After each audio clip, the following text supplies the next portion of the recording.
sucks. Hey! The Lost Art with Andrew Cox podcast. Marine Corps League and Till Valhalla Project Ambassador. Now streaming on all major podcast platforms. Thanks for tuning in to the podcast that has given a voice to our veterans. The Lost Art with Andrew Cox. Hello, my friends, and welcome back to the Lost Art Podcast, that podcast giving a voice to our veterans. I'm your host, Andrew Cox, and today we're having a veteran story. But before we get into the episode, if you're enjoying the podcast, make sure you go to the website. That's thelostart.podbean.com. Go check us out, see what we're all about. There is a merchandise tab. You can click on that, go in there and get you some cool gear. Help support us and get our veteran voices out for all to hear. Also, big shout out to the Till Valhalla Project out there doing some amazing things. If you don't know anything about that organization, or even if you do, go to their website and help support them. That's tillvalhallaproject.com.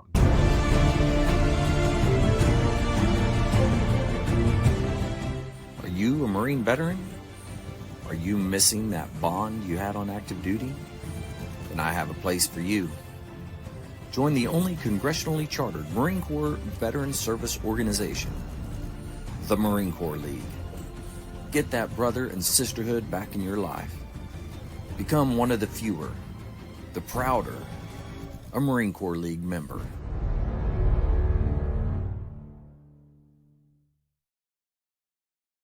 All right, I got my special guest here today. It's Jim. Jim, how you doing today? I'm doing great, Andrew. Thank you for having me here. Oh, shoot. Yeah, man. I'm excited. Another fellow Marine here, Devil Dog. So I'm excited to get to hear about what you did. And yeah, it's going to be a good time. Awesome. Well, I guess let's start at the beginning. Where did you grow up? And then what drew you to military service? I got to say, man, since the beginning, it's been a pretty crazy story for me. Oh, okay. Yeah, I really, everything started for me when I was 4 years old. When I was 4 years old, my parents took me to midnight mass. And for whatever reason, the concept of eternity just clicked with me. I realized if there's no end, there can be no middle. If there's no middle, there can be no, everything is just the beginning, you know? Right. So it kind of just freaked me out because it was the concept of what do I do with the rest of eternity once I've accomplished everything many times over? So the idea of boredom freaked me out. So I regressed in my mind. And I just started creating these mental programs, which kind of like started shaping my youth. My first experience with like the Marine Corps happened when I was about 5 years old. I'm a Jersey boy. I was born in West Long Branch, New Jersey, lived in Neptune Township. But this experience happened to me in Asbury Park. I was on the boardwalk. And I remember just sitting on the boardwalk, just, eating candy, whatever I was doing. But I saw this one Marine sergeant, man, his dress blues. He was just looking out over the water. And I don't know what he was thinking at, but it was just like he commanded that position he was in. Wherever he was standing, that was his piece of earth. And I just, for whatever reason, it just took me in awe, that the strength, the presence of him. And it was something bothering him. It wasn't a happy look on his face, but it was a determined look. And it just clicked. And it's not that I that moment I wanted to join the Marine Corps. It just stuck with me. I mean, there was probably a little tug too, wanted to know what it's about. But from there, I just kind of kept going on with my life, just growing up, doing my things. The second time the Marine Corps actually hit me was after I moved, because when I was around 10 years old, my parents moved us from from New Jersey to Alabama. Oh, wow. That's a big change, man. Yeah, it was a huge culture shock for me because New Jersey, where I lived, it was just like a giant city. Every town was connected to each other. You went from Asbury Park to Neptune to Deal, wherever you needed to go. It was the next town over, where Alabama, it was like miles that separated each town. So it's like trees and cows between the two. Had to make a whole new set of friends and stuff like that, which, I mean, it was okay, but it was a little different because, I was from the north, they were from the south. But it was when I got into high school. I didn't really check my electives that often. I got put into Theater 1. That didn't last long. I did 6 weeks. I got kicked out and put into ROTC because I had conflicts with the drama teacher. And I did almost 4 years there. And yeah, that's kind of what it was, Army ROTC. But still, I like the discipline. I like the family of it. And that kind of propelled me. So once I got out, I enlisted in the Marines. And I wanted to go into something, more division-like, I guess. Because, I mean, my idea of the Marine Corps was like Heartbreak Ridge, Full Metal Jacket. I wanted to be in it. And then the recruiter and my mother were like, no, you don't want to do that. This is what you want to do. You want to get like a career first. And they pushed me down the path of, my recruiter mainly. My mom just agreed with him. but a 5962, a tactical air command center repairman, which was in the rear with the gear. And I get it. Yeah. I would learn computers and I could have a future when I got out, but it's not what I wanted. And the recruiter told me, it's like, oh, look, all you got to do is for a year. And if you don't like it, you can lateral transfer into another MOS, which was not a lie because my A school lasted a year. There's no way there was no way they were going to put me in a year A school at 29 Palms just to lateral, put all that money in me just to lateral in a grunt. I didn't know that. So when I enlisted, I went to Parris Island, obviously, at first. It was rough, though. Parris Island was difficult because before I went to Parris Island, I just broke up with my first great love. It was a 2-year relationship. And I was devastated from it. So when I got to boot camp, you know how they break you down. They broke me down core because I was already broken. And it was rough at first. I had a lot of missteps, but I came back from it and I became the knowledge recruit because the way my brain worked. So I was the one teaching classes and stuff like that because every time they gave me a test, I would just ace it because it was easy for me. So they had me in period of instructions in boot camp. And that was kind of the way I felt like to redeem myself. So I was doing that. When I got out, I went to the Geiger Tiger for MCT, did my 3 months out there, which I enjoyed. And then that sent me to 29 Palms, California. I love 29 Palms because I felt like a Marine. There was a division base. Even though I was in McSess, which was the top of the hill, still I could just hang out with grunts and stuff like that, just shoot the shit with them and whatnot. So I did a year. Like I said, it was a year-long MOS school. I did that. From there, I got sent to Cherry Point, which I hated. Cherry Point was not a good place for me. It was like I was a M60 in a freaking fire hole with 9mm rounds. It didn't work. I got 30-page 11s, 2 NJPs. Like my first page 11, literally verbatim said too much Rambo motivation. My second one said likes to play soldier. My first NJP was for after a successful operation. I was a corporal. I bought a 6-pack of Heineken for a 19 or 20-year-old Marine to drink in the barracks. And the one of the problem was one of them, Brown. Oh man, Brown. I love the kid, but God, wow. Anyways, he was sitting there. I was in the room with him, and I went because all the female rooms were next to my room. I went to talk to this girl, Colazar, hang out with her for a minute. And I closed the curtains, closed the door. I'm like, guys, just chill out here for a second, whatever. And Brown's like, nah, man, I'm hot, whatever. I don't know what he did, but he decided to open the door, open the windows. And Brown was working with the intel. The thing was, his officer, Lieutenant White, only had one Marine in his charge, and that was Brown.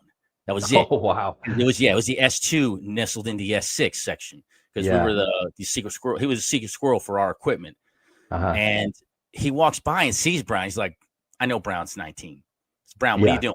And he's like, whose room is this? And he's like, Corporal Taylor's like, where's Corporal Taylor? Next thing you know, I get a knock on my door. It's Lieutenant White. Lieutenant White was mad cool about it. It was like, look, you can't do this. Just let it go. I want you to make sure that Brown and Davies are just in the room for the rest of the night. Leave them there. We'll just forget it. I'm like, yes, sir. Absolutely, sir. No problem. So I sent them back to their room.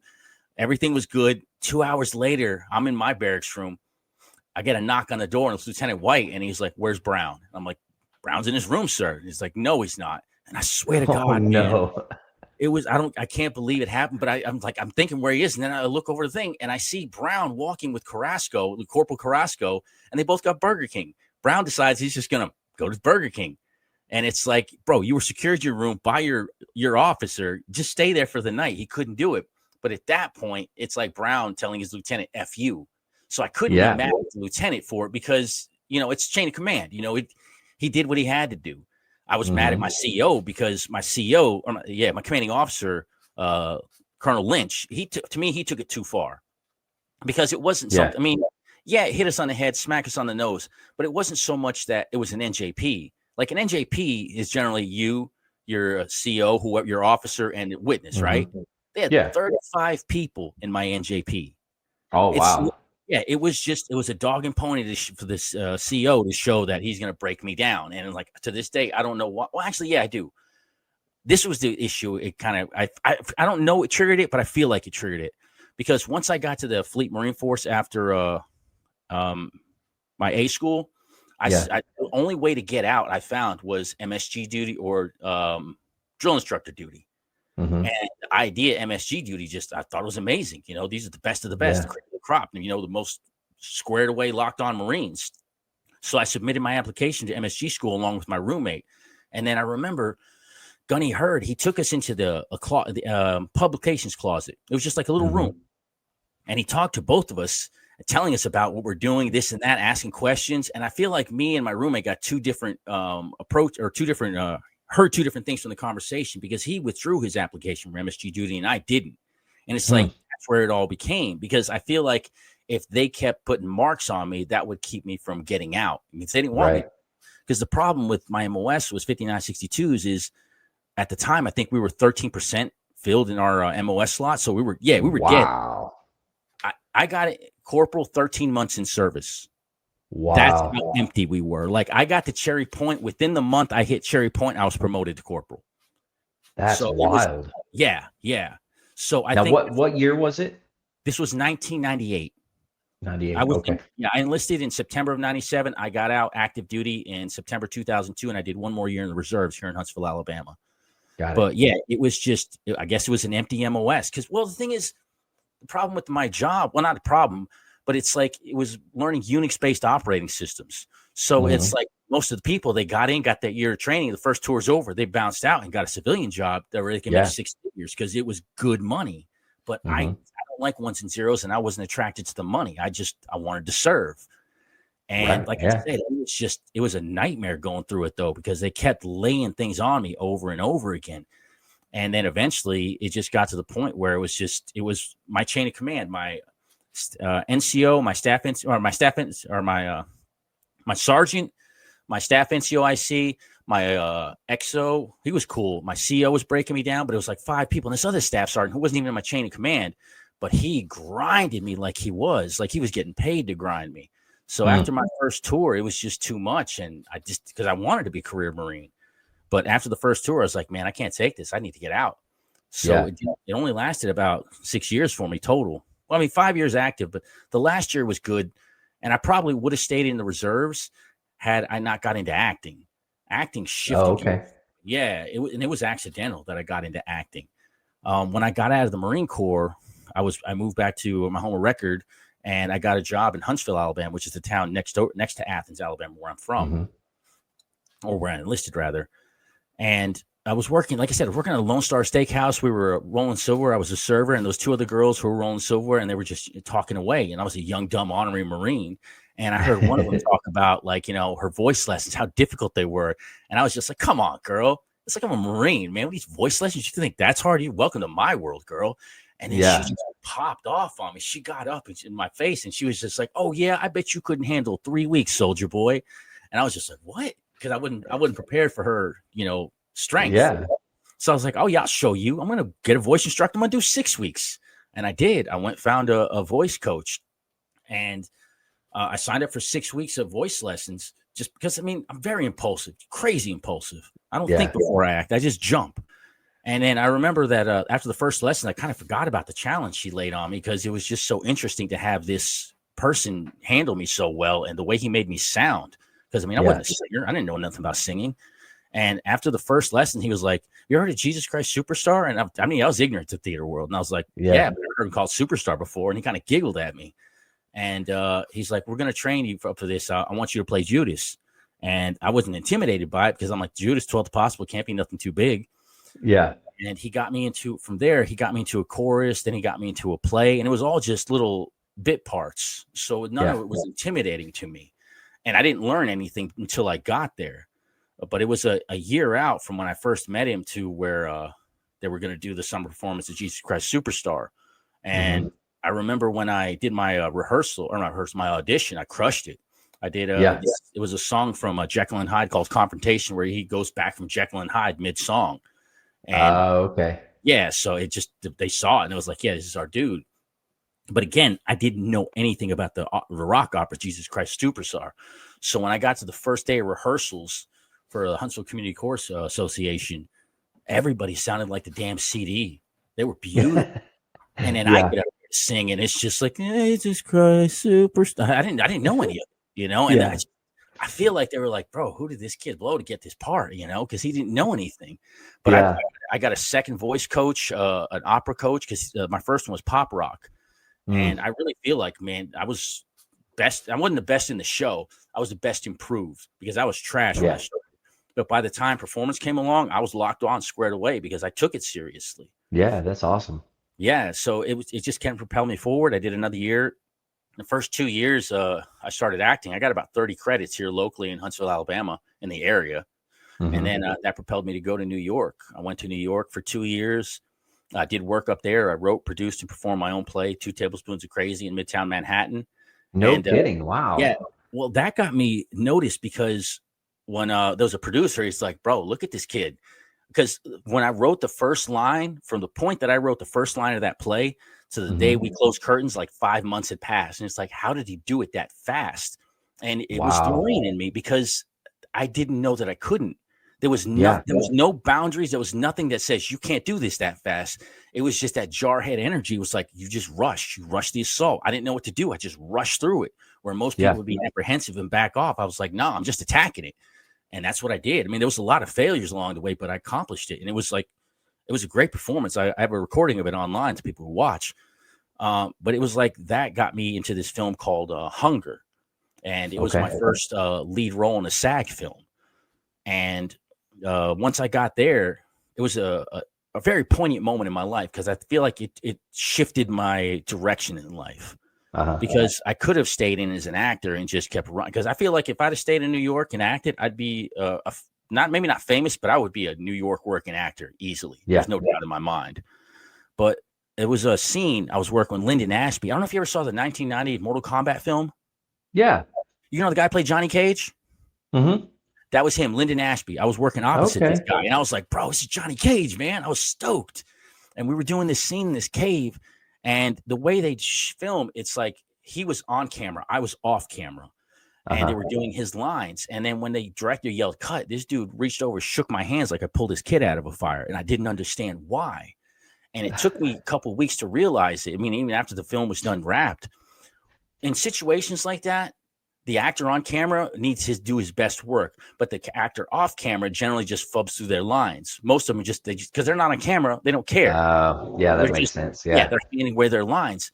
Well, even though I wasn't in character as Alex because of that incident that happened when I was 4 years old, it changed the way I live. Because I skipped that part, but when I regressed in my mind, I started treating my mind like a computer at 4 years old, and I started creating programs. 2 of my oldest programs were my Suits and Bubbles. My suits were different versions of me. Anytime I met someone, I would copy them as best I could mentally and emotionally and recreate them as me in myself so I could see the world through their eyes, so I could explore more. My bubbles were like the holodeck in the Star Trek universe. It could be anytime, any place, anywhere in the world. And what I didn't realize at that age is what I essentially did was create a proving grounds for myself. Anytime I'm about to walk into a situation, I would just jump in my Suits and Bubbles. I would rehearse what's going on in there and try to find the best answer that I could. So that was my lifestyle. So in that moment, even though I wasn't with Lyndon, even though I wasn't acting or in character, I was still being present. I was truthful in the moment because that's what I was. And that made his work better because he was getting what he needed from me to be better. Right. And it was that understanding that made me realize that, wait a minute, these tools and technique, because I was having hiccups. I was trying to act when I didn't need to because I inherently learned it as a child. So that made me understand that all these tools and techniques that I were, the Stanislavski system, the Meisner technique, Uta Hagen's exercises, these work on everybody. It's not an acting thing anymore because most people don't realize the way happening in acting. Western acting is about 2,500 years. The first 2,100 years are what people think acting is: pretend, make believe, representation. 300 years after that, like the Shakespearean Victorian era, I'm oversimplifying, but it moved to realism and naturalism. But around the 1900s, this cat named Konstantin Stanislavski changed the game. He made it philosophical. It's about being and becoming. And if you look about the thing about like the way artists and what they work with, like metal workers work with metal, glass workers with glass, musicians, composition and paint. Well, the marble that actors work with is the human mind and emotions. And they built these tools to shape them. And that's what I realized. It's like all these tools and techniques shape the mind and emotions. And that's when I realized that this can work on everyone else. So I kind of shifted focus away from acting and started moving into how can I promote this idea? And that took me into, and this is, like I said, after the Marine Corps, I started teaching it through schools and stuff. And then I wrote a book about it. And now I'm just trying to get in the podcast to where I can show people that these techniques will change the world, because it's essentially giving the world a systemic way to teach mental and emotional literacy. Right. Yeah. Yeah, that's really cool.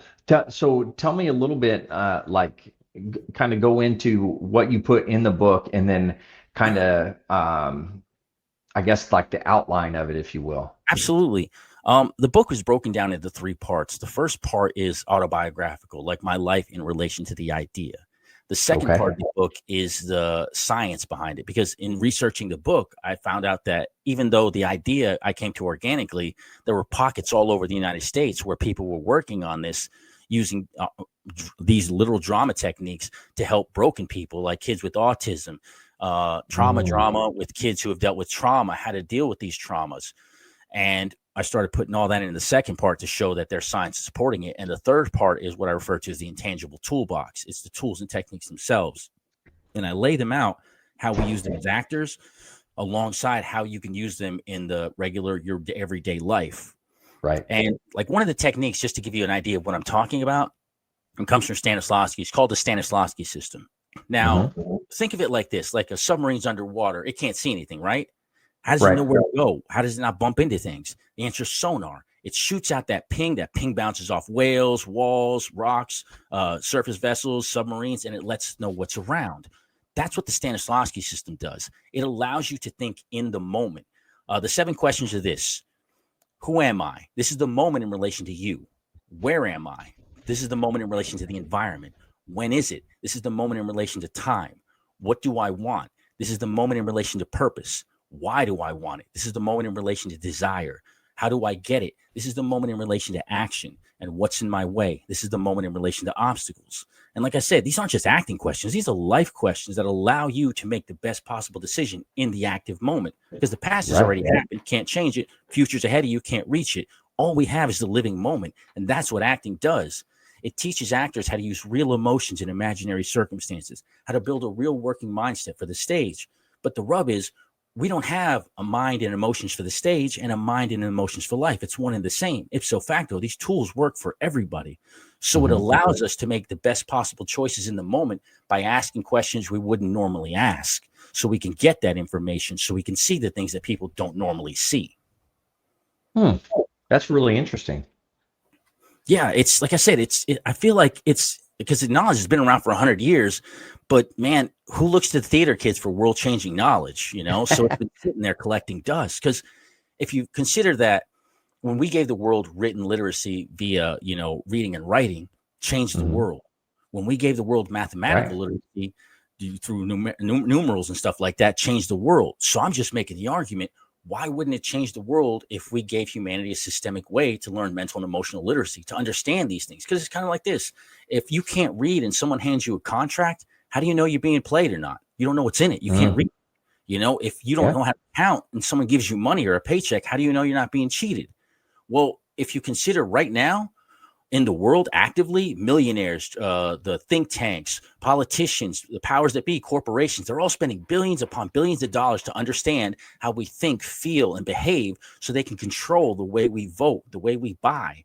But if we gain mental and emotional literacy, we negate all that. It's like learning how to read. Now I can read the contract mentally and emotionally. I understand what's really happening. Is someone manipulating me? I can see it now because I learned behavior reading techniques through the Meisner system, or I learned how to understand the moment through the Stanislavski system.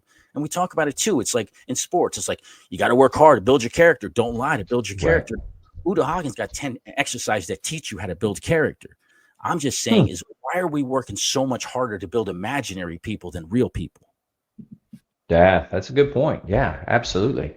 Now, do you have you utilized this because you said you were teaching it as well? How are you teaching it, and where is that at?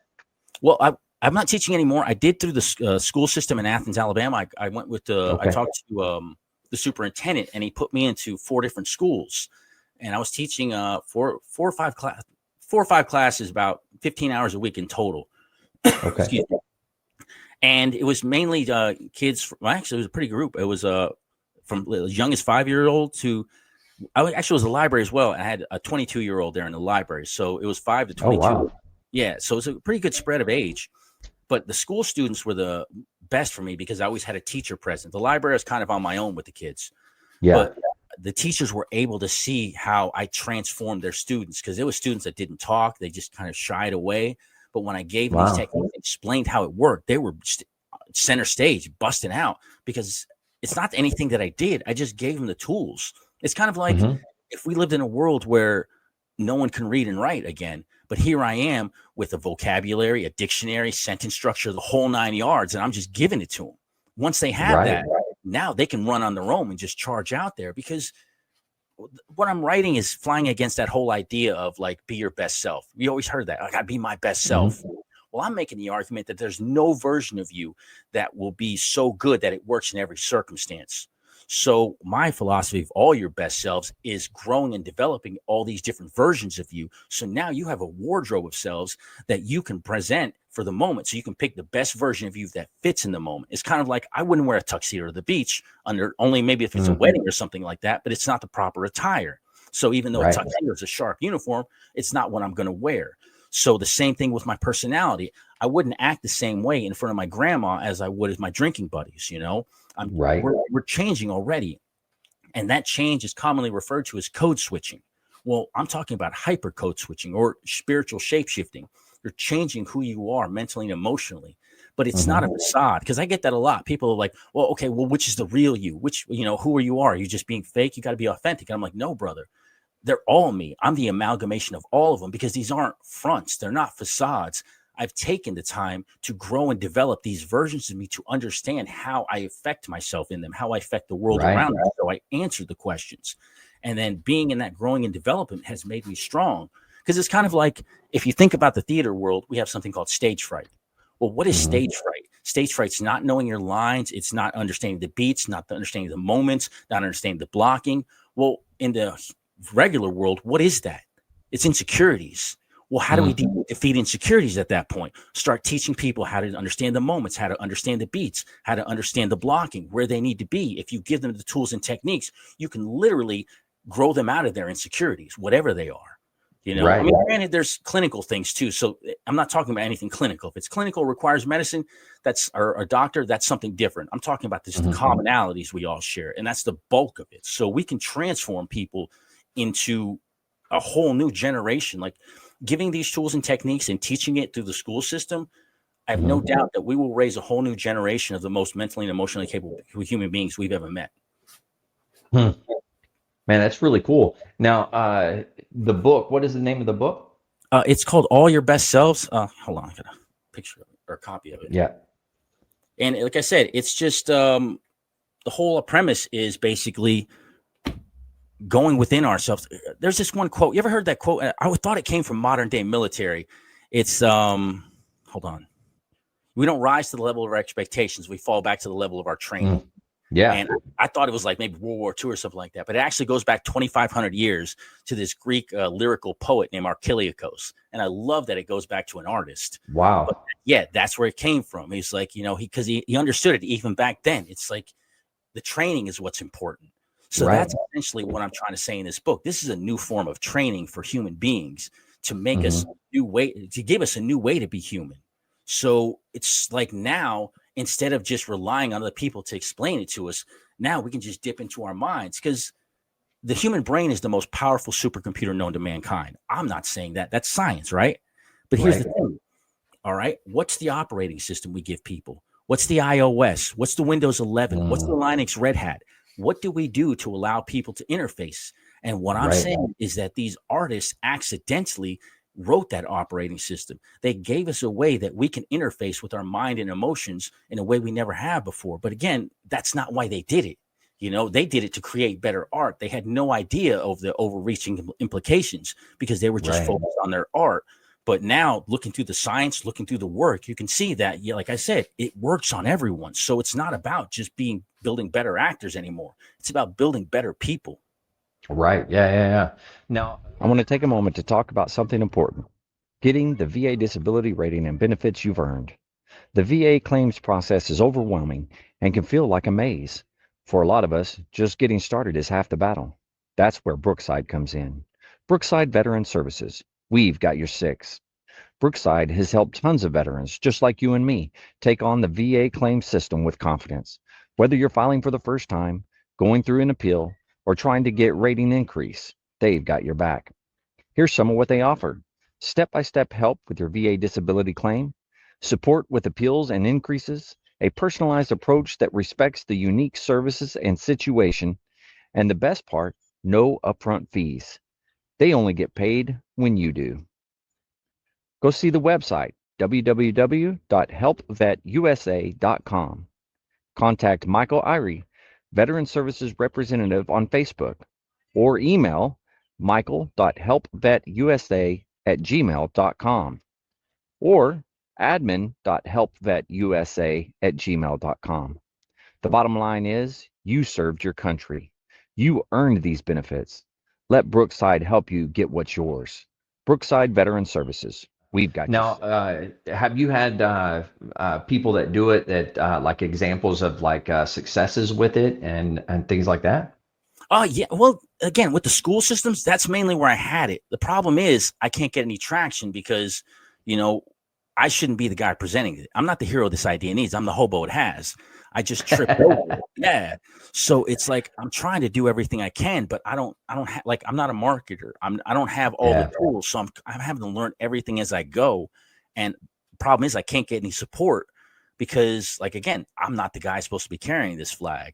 But at the same time, once I recognized what it was, that whole idea of a charge, that Marine charge, I've been given a charge, it clicked. So now I can't abandon the idea because I don't see anyone else carrying it.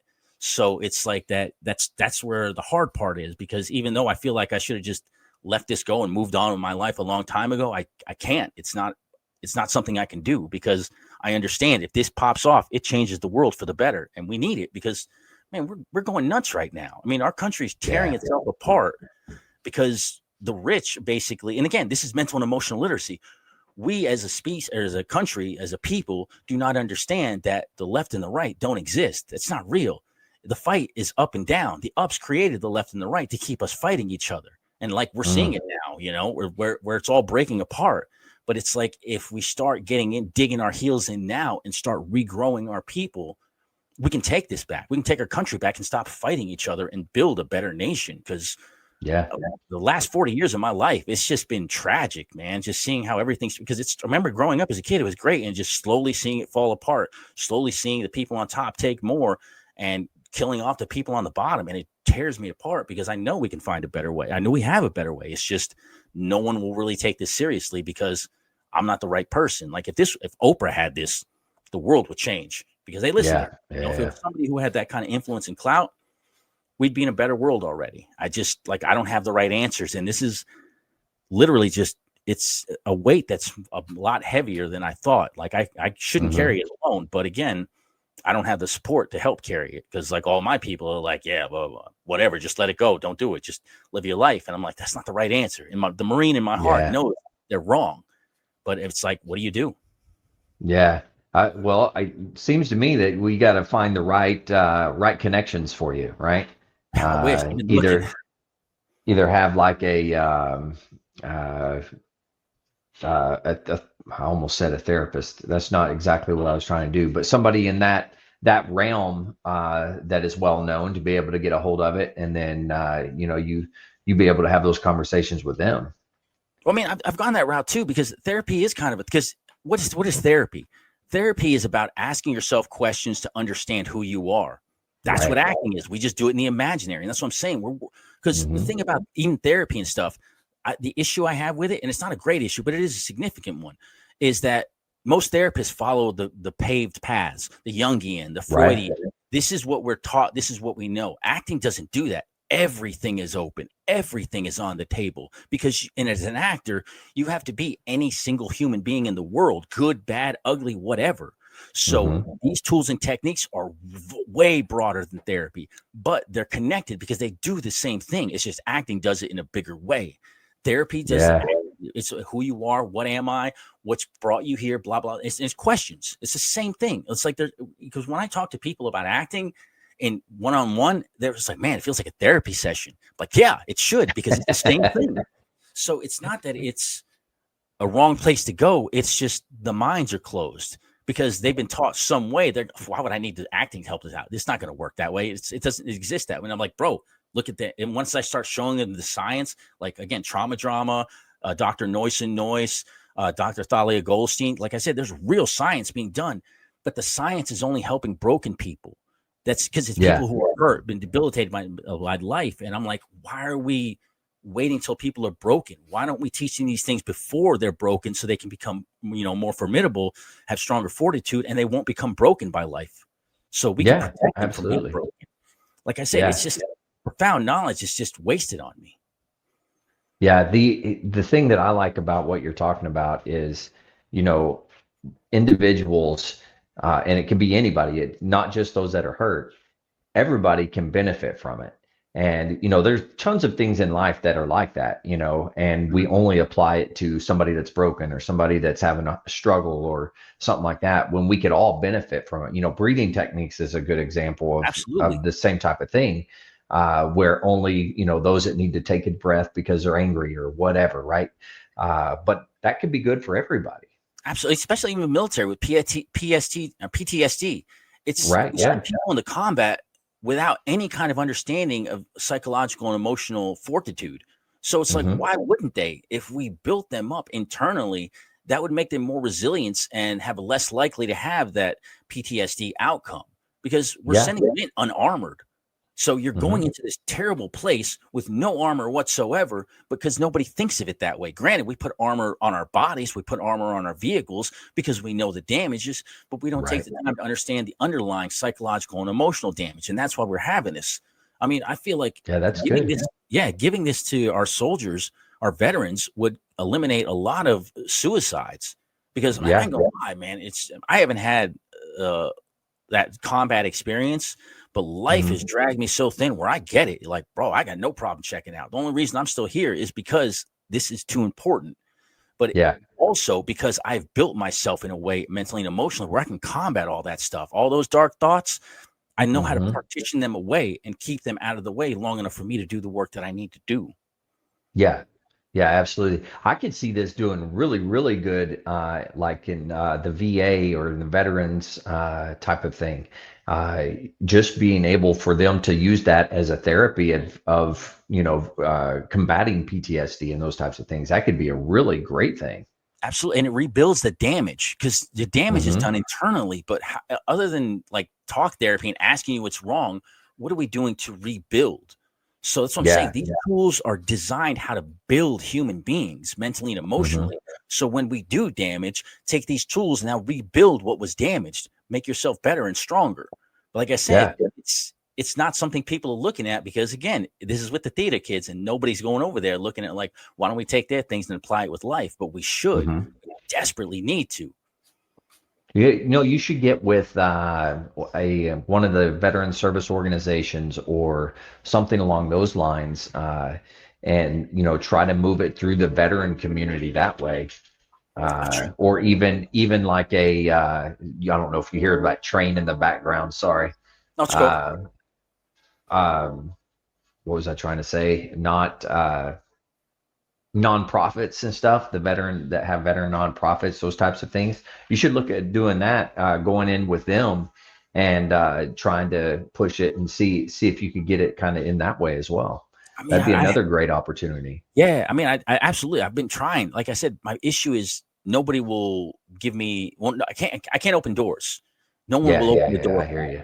Like I've dropped emails, I've sent, messages, I've tried to contact people, set appointments, and it's just I keep getting, sorry, it's not what we're looking for. And it's not that it's not what they're looking for. They won't listen to me to see what I'm saying. Because again, I don't look like the right guy. I look like a bum. It doesn't matter. You put me in a suit all day long, I look like a bum. And I don't want to walk around in my Marine Corps dress blues. That's the only time I look clean. But it's just one of those things where if I had someone to just take a chance on me, I think it would transform, but I can't get that.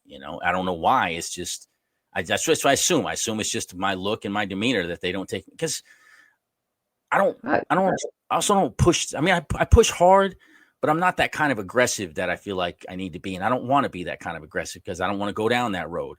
but I know if I Yeah. push certain ways, I can bully my way in. But it's not what I Mhm. want. I want people to understand that's not what this is. But Right.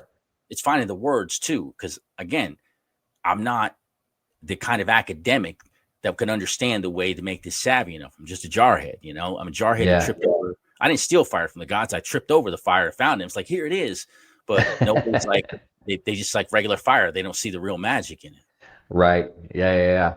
We just gotta. So anybody out there that happens to be listening to this, if you are in the medical field, you're looking for something that could be helpful. You're in the VA community, nonprofit, anything like that. You're looking for ways to help with PTSD or anything of that nature from the veteran side. You got to get in contact with Jim, man, and I'll get his contact info and put it in the comments as well. And then I'll look around. I know several like nonprofits and things like that.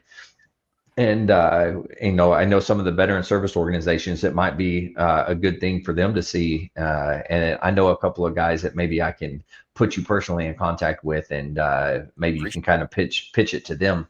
But man, I think what you're saying is spot on, man. I mean, it makes total and complete sense to me. And we should be doing something like that. There's got to be alternative therapies, if you want to call it that, out there for people. And the thing I love about it, this isn't like because everybody can try to think of self-help. This isn't really self-help, because when I think of self-help, I think of I guess like gurus and stuff like that, or people who are trying to present something to make a business. This was made by masters in their craft trying to make better art. And it just happened that it helps other people. So that's what I like about it. It's not coming from me either. If it was coming straight from me, I'd be like, I would question it. Yeah, because who am I? It's like this was made by other people. I just found it, because and I attribute it to what happened when I was 4 years old. The reason I see it is because I developed my mind that way as a young one. And then when I came across as an adult, I'm like, hey, that's what because I was doing these essential techniques, because like Stanislavski's magic if exercise is a what if exercise. And that's in a very real way, kind of what my bubbles were. They were just what if I could what if anything else to death. So that's why when I saw it, I recognized what it was. It took me a minute, but that's when I recognized it.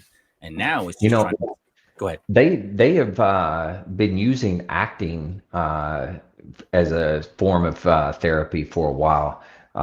Adam Driver, Marine, that played, what was it, Darth Maul or something? I can't remember what he played, but in the Star Wars movie. I can't remember the characters. Ben Solo. He played one of them. He was Ben Solo's kid. That's what it was. I don't remember his Darth name, but I remember it's Ben Solo.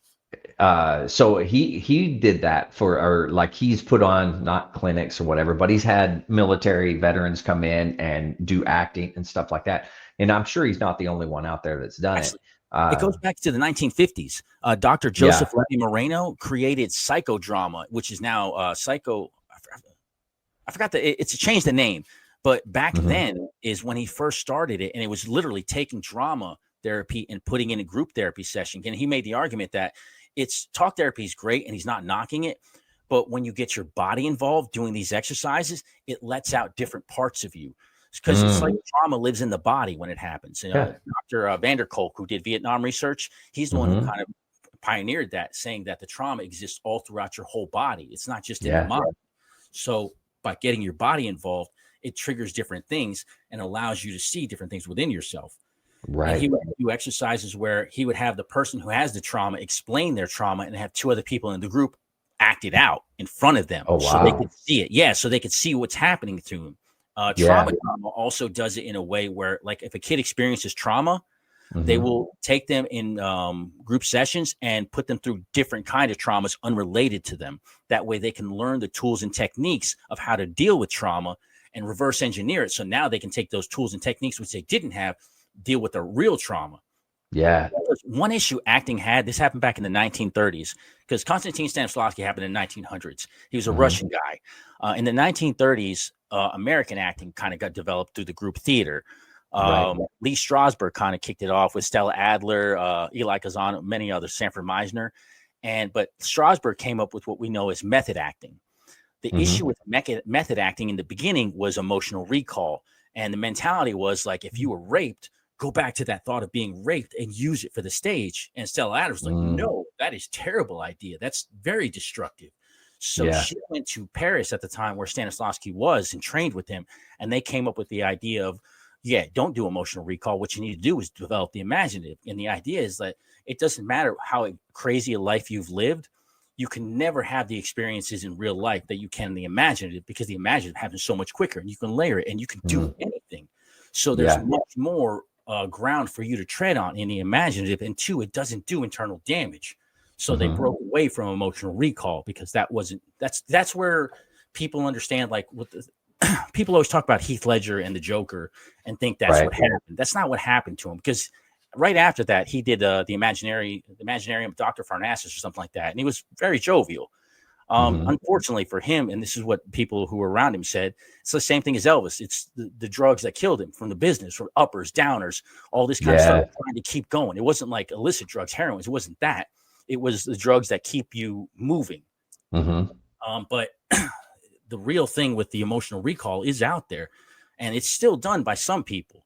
But like I said, to me, it's very dangerous if you're tapping into something that's traumatic or painful to you.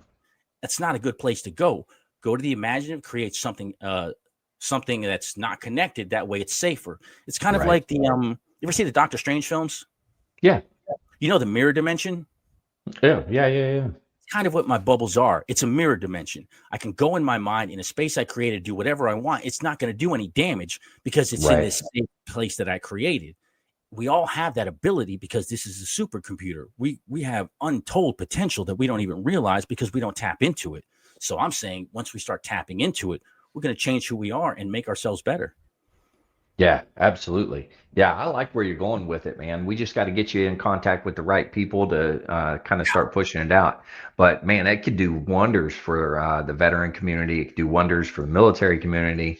Just doing anything like that, in my opinion, and I talk about it every time on the podcast, at the end when I talk about veteran suicide, but I mean, it's such an epidemic right now, and there has to be ways to combat that, and there are things that are out there, like music therapy is one that has been successful. But anything, if there's more options out there, and this sounds like a fantastic option, we just got to get it out there for more people to see. And I've heard of music therapy, and I love that it exists, because I use it in my porn. But for this, I feel like this is so profound because this isn't abstract. This attacks, because stuff like music therapy, it's kind of like, you don't know where the enemy is. You're just going to, carpet bomb and hope you hit something. And you might hit something and it might, work well. But this is like having strategy and tactics. This is about finding out where they are, knowing their size, knowing their what kind of equipment they have. You're asking all the questions. So when you make a strike, it's a strategic strike, and you're hitting everything you can and not damaging anything you shouldn't. So it's like this, to me, that's what makes it profound, is because it's targeted, it's surgical, and it goes right to the problem that we have. So that's why I know it can definitely help. Yeah, absolutely, man. Well, shoot, it's been awesome hearing about this, man. I love it. What's the name of the book one more time? Oh, sorry. It's All Your Best Selves. Again, it's flying in the face of the notion of being my best self. So this is finding all your best selves. So finding all the different versions of you and developing them in a way to make yourself more. Because like I said, I'm not just one version of me. I'm multiple versions of me, and I just switch in and out. And that's something that we all do. Now, where can people find the book? The book right now, because like I said, I really don't know. I'm trying to get audiobook, but I don't know how to do it yet. Right now, it's just on Amazon. You can get it a digital version for Kindle and a physical paperback copy. And if you want to read the introduction, you can read the introduction for free on the Look First tab. Okay. Very cool, man. Yeah, it's awesome, man. Thanks for doing what you did on that. Some good research on your end, and life experience always helps, especially when you're trying to explain stuff like that. So thanks for doing that too, man. Absolutely. Like I said, it's a charge. It's something that I can't let go now. I blame the Marine Corps. Their training was too good. Because like I said, if I didn't go to the Marine Corps, I honestly feel like because this has been it's been 20 years. 2008 is when I started this journey. Because I got out in 2003, but 2008 is when that incident happened with Lyndon Ashby in that movie that made me trigger this idea. So it's like I said, I'm coming up on 20 years of just failing with it, but I can't give up on it. Yeah, absolutely. Don't give up on it. Yeah, Yeah. it's rough. I forgot to mention though, I do have a website that people want to, because I have videos of my podcast if they want to learn more about the idea. Yeah. It's www.tbcenterprises.com, and that's TBC like Tango Bravo Charlie. And I operate under the name Soy Candy on Instagram, YouTube, Facebook, LinkedIn, and it's SOICANDIE. So like people want to find out more about it or hear more about it, that's where they can. Okay. And you said it, Soy Candy, SOICANDYE? DIE. IE. Okay. I thought I heard that wrong. I was like, they need to make sure. Okay. Man, that's awesome. So what I'll do is I'll put that link and stuff in the comments and everything for whenever I post the podcast, so you have that as well. Awesome. Thank you. But yeah, man, I'm gonna help you get the word out. I think you got some good stuff going on here, man. I appreciate it. Like I said, I just don't want it. The big thing is I don't want this information to die with me. That's why I'm trying to get it out here, trying to put it out in the world, because it's too important. It doesn't. Yeah, I hear you, man. And it's like I'm not even trying to sell it. I'll give it away. It's like I understand the importance of it and what we need to do to make us better, because I see a better future for us all. Yeah, absolutely, man. Yeah, we need more people like you out there looking for the better and trying to better humanity all the way around. So thanks for what you're doing with that. Absolutely. I appreciate your time and having me. Yeah, for sure. Hey, man, when I come to a conclusion of a podcast, I have these questions, rapid fire questions that I always shoot out to people, man. You want to answer some questions? Yes. Sure. Go ahead, please. All right. What was your proudest military moment? Man, my proudest military moment.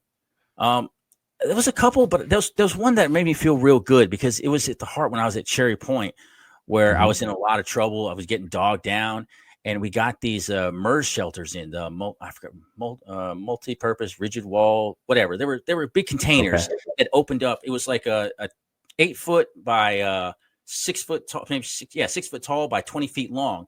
But one side opened up and it went out another like 100 feet. And that's where the TAC center was. So we unpacked it and just built it up.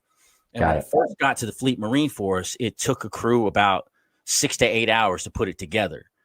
And I started doing it, and it's just, like I said, but the way my mind processed, it just worked. So the first time I did it, I got it into right at the minimum of 4 hours. And then I got it down. And this is the gunny who broke my balls was the one who told me about this. He's like, when I got it down to 2 hours, he's like, you're the first Marine team, leader team to get it down to 2 hours. And then I got it down to 1 hour, and then I got it down to a half hour. So it took 4 to 6 hours. I got it down to a half hour. But the main reason why, and I got the name Eagle Eye, was because what took so long was when you put all the panels out, you had to have these little feet underneath them. There was like probably about 40 of them, and you had to put a level. So the took so long, but I never used a level. I just eyeballed it all the way through and built it up. And then they get mad. It's like, it's not going to work. It's not going to work. And then when they were done, it was all perfectly leveled.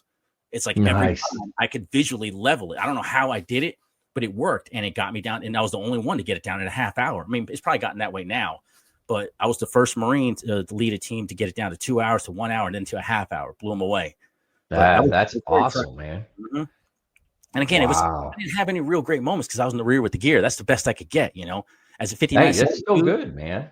Yeah, I know. I mean, I know that, but it's just like, I hate to say it, but I never felt like a real Marine being in the wing, because I feel like my brothers were out there in the thick of the fight, and the closest I would ever get to the front line is 1,500 miles, Yeah, but I got to tell you this. So the big green machine, being the Marine Corps or the military, right, wouldn't exist and wouldn't continue to push and be the force that it is without the individuals like you, the individuals like me that maybe weren't the combat arms and out there doing those things. And we all have a piece of the pie, and we just have to, don't be embarrassed or sad or whatever. Know that your piece of the pie is what makes the Marine Corps do what it does. You know what I'm saying? I agree. I agree with that. It's just, like I said, it's just a personal thing, I mean, like I hear you. 100% understand what you're saying. It's just, and I guess that's kind of why I fight this too, because this feels like my one chance to be on the front line of something. Yeah. No, I think you are on the front line, with your concepts, man. That's good. All right. What is your most embarrassing military moment? Oh man, trying to think. Going way back. I mean, there were a couple of, I don't, embarrassing is hard for me because of the way I'm built. It's like I should probably be embarrassed a lot more about things I do, but I'm not. And I guess what I should have been embarrassed about my second NJP because it was kind of dumb. But I was frustrated. Yeah. I was well, I wasn't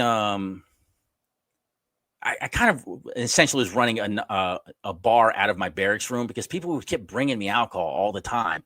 Well, they would drink it and leave it with me, and then I wasn't charging anybody. I think because the alcohol is free, so I would just mix drinks and I would buy little things. But my we're in Cherry Point, and the barracks, two barracks rooms were linked by a bathroom, and I had an issue with the kid in the other one. And he kind of knew what I was doing. So I guess I assume he ratted me out. But when they popped open because my wall locker was locked, they cut the lock on it and said I left it unlocked, but then I could never find the lock. So that's why I knew they cut it.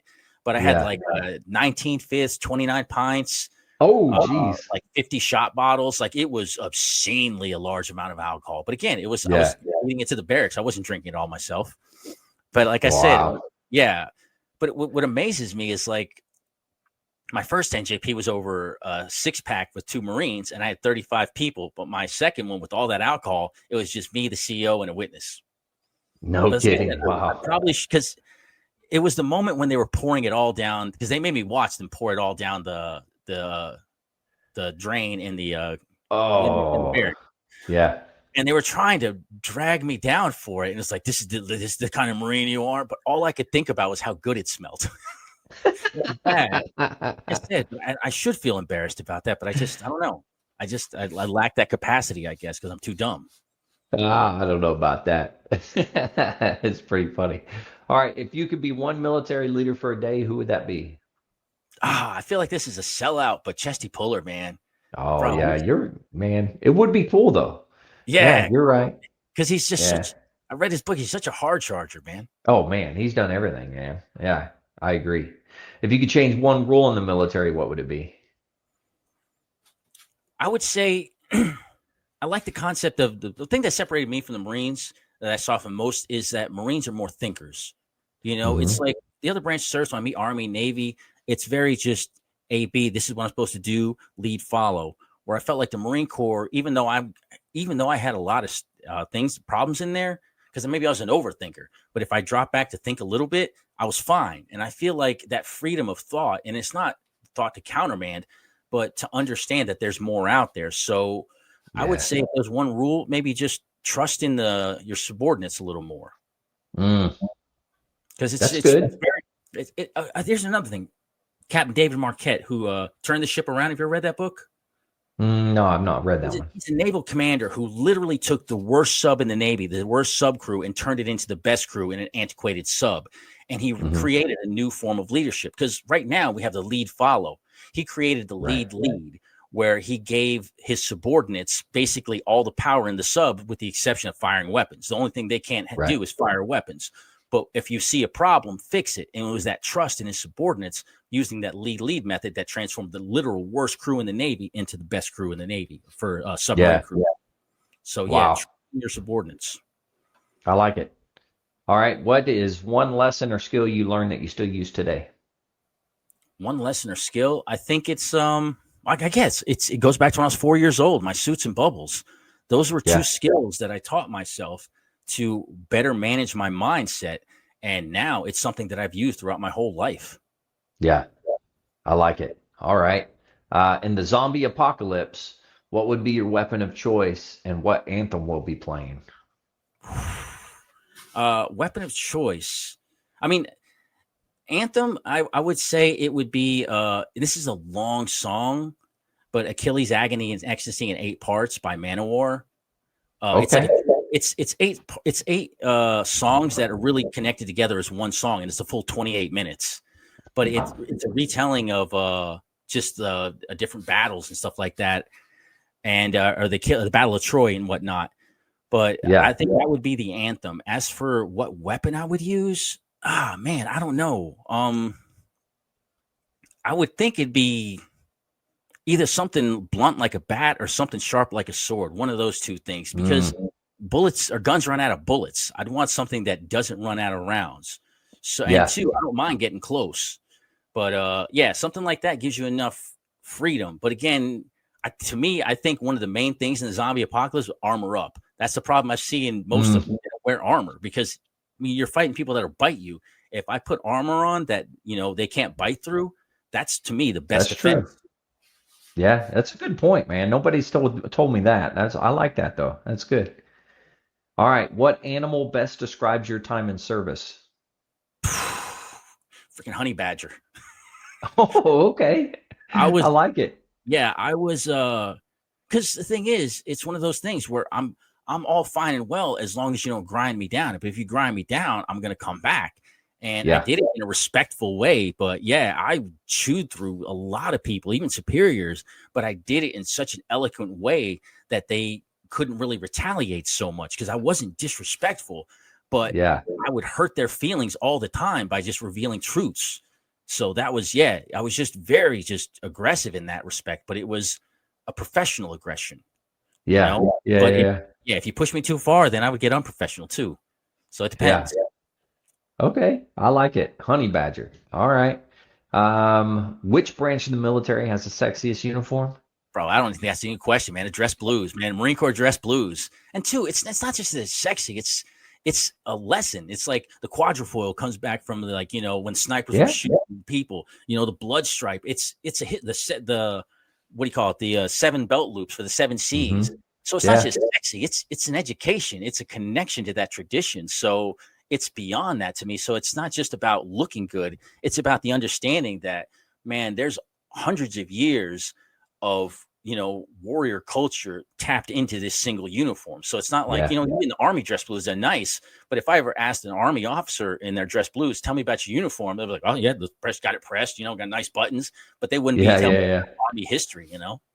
Very true. Yeah, good point, man. All right, which branch of the service is the best? Marine Corps, 100%. All right, man, that's what I'm talking about. Yeah, the others are great. There's one, I don't know if you ever heard this, but it was one of my favorite anecdotes about the U.S. Marines. It was like during the Revolutionary War, when it ended, there were a battalion of Marines and some donkeys. And then they were like, all right, the Army, we're going to take the donkeys, and Navy could have the Marines. It's like they didn't want them. But that's how we got to be Department of the Navy. But yeah, Marine Corps. Man, that's funny. All right, man. Well, as we get here to the end, oh, wait, no, this is the last question. Sorry. Knowing what you know now, would you do it all over again? Yes and no. By and large, yes. I would if I know what I know now, I would have made a couple better choices, because I didn't always have the right understanding. Because like I said, I'm impulsive. I lead before I look. And if I had the same knowledge that I had now, I feel like I'd have found better success, because there was points where I could have, made a left turn instead of a right turn, right. Where I had no idea. Yeah, that makes sense. Yeah. All right, man. Well, as we draw to an end here, what words of wisdom or any last thoughts that you want to give the listeners? I think to me, the most important is be curious. There's nothing more important than curiosity, because curiosity draws information into your mindset, and it allows you to have a better understanding of your situation and your surroundings. Because it's situational awareness. Curiosity draws that in, where most people don't even think about it. They don't think what's happening around them. They don't think about who's involved in their life and what their motivations are, why they're doing what they do. Curiosity will give you that information to allow you to grow wisdom. Yeah, I like it, man. That was good. Well, thanks for coming on and doing this, man. I truly appreciate it. If there's anything I can do in the future, please let me know. I'll try my damnedest to help push this out. I think what you got going on is great. One last time, again, name of the book, where to find it, and then also your I can't think of the name of it. Whatever your name is, I can't remember what that's called. The book is All Your Best Selves. How the Performing Arts Toolkit can help you thrive anytime, any place, and with anyone. You can find it on Amazon.com, paperback or Kindle version on there, and you can read the introduction for free using the Look First button. On social media, you can find me as Soy Candy, SoiCandie. And you can find me on YouTube, LinkedIn, Instagram, TikTok, Facebook. And my website is www.tbcenterprises.com. And that's TBC like Tango Bravo Charlie. Got it. Awesome, Jim. Thanks for coming on and doing this, man. I truly appreciate it. And as always, I always end the podcast talking about veteran suicide and ways that they can get help. But to all the listeners out there, if you're struggling, need help, anything like that, don't forget the VA does have some great resources. You can always dial 988, press option 1. You can always text 838-255, or you can go to veteranscrisisline.net and click on that chat icon. Any of those options will put you in contact with somebody that can help you out. But remember, one veteran life lost is one too many. I care about you. No Jim cares about you. The whole veteran community cares about you. So please reach out for help. And if you're out there, you're not struggling, reach out to the buddies you serve with, ask them how they're doing. And if they need a helping hand, please give it to them. All right, Jim, one last time. Thanks, man. Truly appreciate it. To all the listeners, stay motivated, change your socks.